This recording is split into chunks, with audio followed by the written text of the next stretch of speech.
Hello, my name is doctor Gunjan Shah. मैं एक interventional cardiologist हूँ जो अभी नारायणा हॉस्पिटल के साथ कार्यरत हूँ।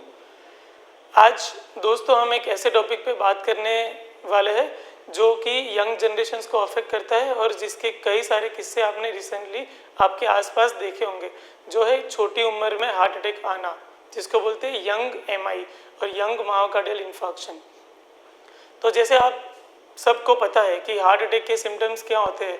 तो जैसे छाती में दर्द होना, अचानक से पसीना होना, घबराहट महसूस होना, चक्कर आना या बेहोश हो जाना या धड़कन बंद होना, ये सारे सिम्टम्स होते हैं हार्ट अटैक के।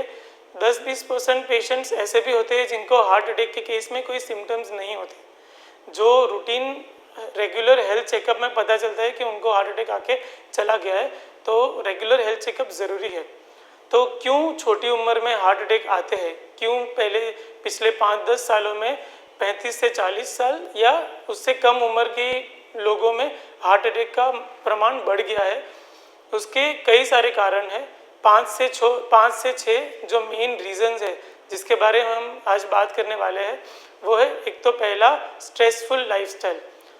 आज के केस में, आज के दौर में हमने देखा होगा कि कई सारे लोगों की लाइफस्टाइल काफ़ी स्ट्रेस वाली होती है, जिसमें या तो काम वर्क रिलेटेड स्ट्रेस होता है या फिर फैमिली लाइफ का या पर्सनल लाइफ में स्ट्रेस होता है।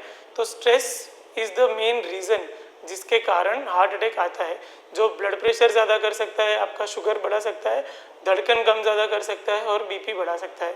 तो ये मेन रीज़न है हार्ट अटैक आने का। दूसरा रीज़न है जंक फूड। जैसे कि हमने देखा है कि पिछले 5-10 सालों में बाहर का खाना, जंक फूड, जिसकी मात्रा युवाओं में, कम उम्र के लोगों में काफ़ी बढ़ गई है। काफ़ी सारे लोग ऐसे होते हैं जो हफ्ते में 2 से 3 दिन बाहर ही खाते हैं, जो कि अवॉइड करना चाहिए। तीसरा रीज़न है स्लीप। तो जैसे हमने देखा है कि कई सारे लोगों को रात को देर तक जगने की आदत होती है या फिर दिन में हर रोज़ 6 से 7 घंटा एक healthy complete sleep cycle complete नहीं करते हैं। तो वो एक मेन रीज़न है।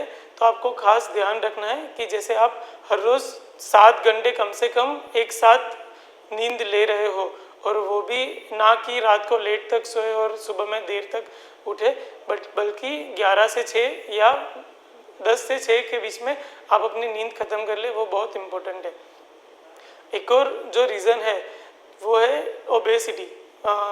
तो हमने देखा है कि बिकॉज ऑफ जंक फूड और स्ट्रेस की वजह से हमने देखा है कि 35-40 सालों की वाले लोगों में ओबेसिटी का मात्रा बढ़ रहा है। काफ़ी सारे लोगों का बीएमआई, जो कि एक इंडेक्स है जो मेजर करता है कि आप ओबेस है कि नहीं, आप ओवरवेट है कि नहीं। तो हमने देखा है कि ऑलमोस्ट 30 से 35 लोगों का बीएमआई जो कि है 25 से ऊपर है, जो इंडियंस में नॉर्मल रेंज होती है 18 से 25। तो आपको ध्यान रखना है कि आप अपना वेट कंट्रोल करें, रेगुलर एक्सरसाइज करें और खाने पीने में ध्यान रखें, बाहर का खाना कम खाएं, जिससे आपका वेट बढ़े नहीं और आपका हार्ट अटैक आने का चांसेस बढ़े नहीं।